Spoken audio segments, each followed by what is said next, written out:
Hubungan Kanada-China beralih dari kendali elit ke penguasaan negara.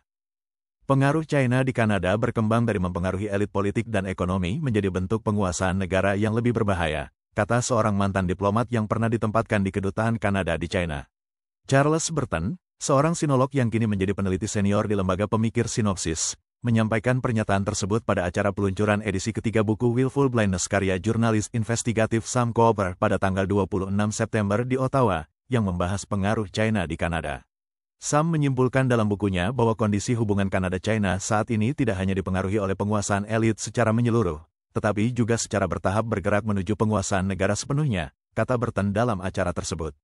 Penguasaan negara sepenuhnya mengancam integritas lembaga-lembaga demokrasi kita dan merusak nilai-nilai keterbukaan dan kejujuran serta kebebasan sebagai warga negara yang menjadikan Kanada sebagai bangsa besar, lanjutnya. Burton menyoroti peran Departemen Pekerjaan United Front China, yang menjalankan berbagai operasi pengaruh di Kanada yang bertujuan melemahkan fondasi demokrasi negara tersebut. Menurut penelitian yang dikutip oleh Keamanan Publik Kanada, organisasi United Front adalah alat campur tangan asing utama China. Warga Kanada perlu belajar tentang Departemen Pekerjaan United Front dan menganggap ancaman dari China ini lebih serius, kata Burton. Kita perlu berhenti mentoleransi kebutaan disengaja dari elit politik dan ekonomi kita yang mementingkan diri sendiri dan menggantinya dengan kesadaran patriotik Kanada yang baru. Pertama kali diterbitkan pada tahun 2021, buku Cooper mengeksplorasi hubungan antara Partai Komunis China, PKC, dan kejahatan terorganisir, merinci keterlibatan mereka dalam perdagangan narkoba ilegal dan pencucian uang melalui kasino dan pasar real estate di Vancouver. Dalam pembaruan bukunya tahun 2022, Cooper memeriksa intelijen tentang jaringan campur tangan pemilu oleh United Front.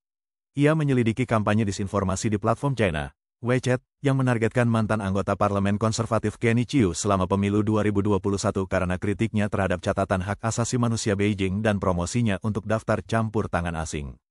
Cooper mengungkapkan kekhawatiran mendalam atas meningkatnya agresivitas Beijing dalam taktik pengaruhnya, topik yang dibahas dalam edisi terbaru bukunya.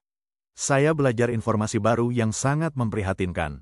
Campur tangan pemilu dan jaringan kantor polisi Partai Komunis China yang sama ini, yang melibatkan pemimpin kejahatan terorganisir di Dinas Keamanan Rahasia China, tidak hanya mengancam terutama penduduk diaspora, tetapi mereka juga melecehkan, mengawasi, dan berpotensi menyerang dengan kekerasan, kata Cooper kepada The Epoch Times.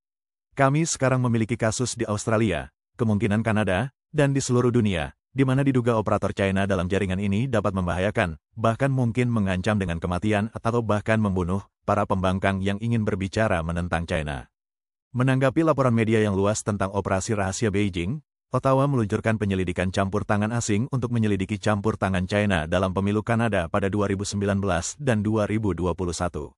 Komisioner Marie-Jose Hogue mengakui pengaruh ini dalam laporan interimnya yang diterbitkan pada bulan Mei sebelum libur musim panas parlemen. Sebuah rancangan undang-undang yang bertujuan meningkatkan ketahanan terhadap campur tangan asing segera disahkan menjadi undang-undang. RUU C70 menciptakan registri transparansi pengaruh asing dan meningkatkan hukuman pidana untuk campur tangan asing. Ketika ditanya tentang langkah-langkah keamanan yang akan diterapkan pada pemilu mendatang tahun depan, Cooper mengatakan undang-undang baru itu merupakan langkah yang baik, tetapi ia meragukan efektivitasnya. Saya masih tidak berpikir bahwa undang-undang baru yang ada memiliki kekuatan untuk benar-benar menuntut orang-orang yang terlibat sebagai agen asing yang menyerang pemilu Kanada dan warga Kanada. Jadi saya tidak yakin bahwa pada pemilu berikutnya kita akan memiliki cukup perlindungan, katanya. Pembicara lain pada acara tanggal 26 September tersebut menyoroti bahwa sekarang ada peningkatan kesadaran di kalangan publik dan pejabat mengenai aktivitas jahat China. Michelle Juniao Katsuya, mantan Kepala Unit Asia Pasifik di Badan Intelijen Keamanan Kanada, merujuk pada kampanye penyuluhan baru-baru ini oleh RCMP atau Polisi Berkuda Kerajaan Kanada di Montreal kepada komunitas diaspora China. Pada bulan Juli, RCMP dan Quebec meluncurkan kampanye online yang mencari informasi tentang aktivitas campur tangan asing yang terkait dengan Beijing.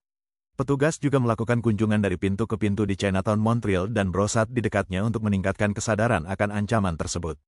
RCMP di Montreal sangat berhasil dalam menjangkau komunitas China, kata Juniao Katsuya kepada The Epoch Times. Saya agak khawatir dan bingung mengapa departemen lain, unit RCMP lainnya di seluruh Kanada, tidak melakukan hal yang sama, jika ada di Vancouver, Calgary, dan kota-kota lain seperti Toronto. Kita seharusnya memiliki program penyuluhan seperti yang dilakukan Montreal. Anggota Parlemen Independen Kevin Vuong memuji upaya sekutu dalam memerangi campur tangan Beijing, khususnya penangkapan dan dakwaan terhadap Linda Sun, mantan wakil kepala staf gubernur New York.